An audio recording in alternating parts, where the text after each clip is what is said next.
8 at 5 starts now. And right now at 5 o'clock, the community-wide response to help people in need. The plan calls for emergency food assistance for people about to lose their SNAP benefits here in Marion County and across central Indiana. Good evening, everyone. Thank you for joining us. I'm Phil Sanchez. And I'm Gina Glaros. The SNAP benefits are expected to end Saturday due to the government shutdown. We have team coverage tonight. We begin with News 8's Kat Sandoval. Kat. Gina, corporations and nonprofit organizations are coming together to address food insecurity at this critical time. Now, more than $1.2 million have been raised to go to 3 organizations: Gleaners, Second Helpings, and the Midwest Food Bank.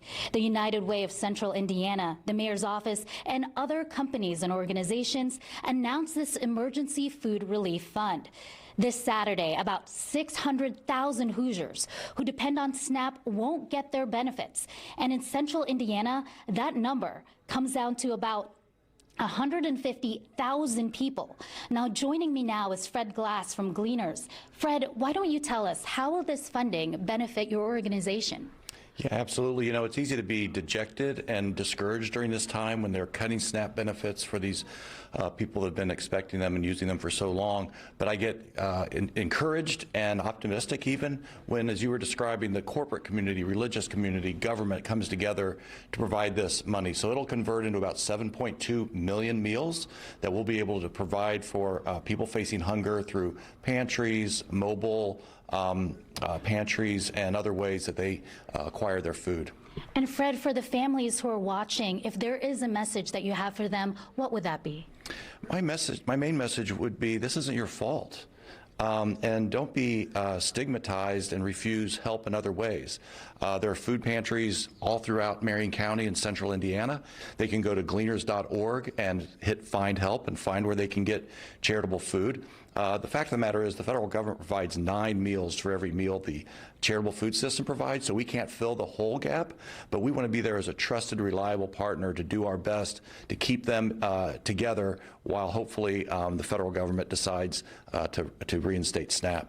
Well, thank you so much again for speaking with us. And I'm throwing it back to you, Gina. This is what the community is doing to come together, particularly during this critical time. Reporting in Indianapolis, I'm Kat Sandoval, Wish TV, wishtv.com. All right, Kat, I'll take it. Thank you very much. Food assistance providers across Indiana are bracing for a surge in need. News 8's Melissa Van Ostrand tells us how the Indy Hunger Network is preparing.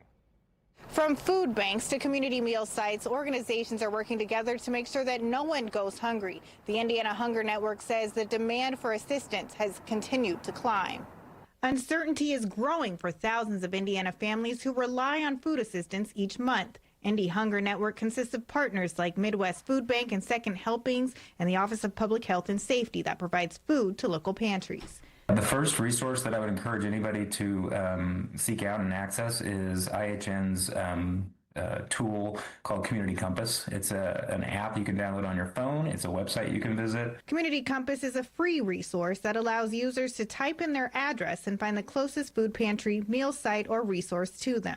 Meyer says he knows resources for families may be limited, so it's best to try to get as much information about the food pantry as you can before heading to one.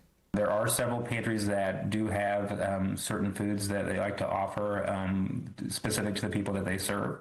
So if you can't necessarily find things that fit your diet, or if you have restrictions on your diet, you can find that information out either by talking with people that are visiting the same food pantry you are, whether it's neighbors or people that are in line, or call ahead. He says it's okay to visit more than one food pantry if one doesn't have everything you need. Meyer says the food banks and pantries have been preparing as best as they can ahead of time to meet the increase in need.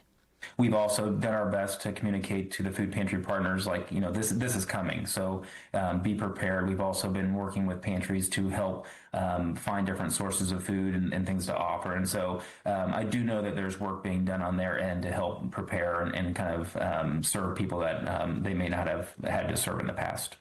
As Meyer sees it, he's confident pantries can meet people's needs, but the biggest concern organizations have right now is if the government shutdown continues for an extended period of time.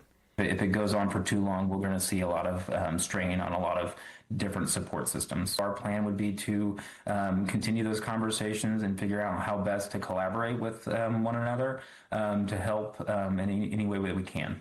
Meyer says food pantries are always looking for donations and volunteers at this time. In Indianapolis, I'm Aaliyah Van Ostrand for Wish TV and WishTV.com. News 8 has much more on the city's community-wide response to expand food outreach and where you can find food banks available. Just grab your phone, scan the QR code on your screen, and that will take you to WishTV.com, where you can find all of our coverage.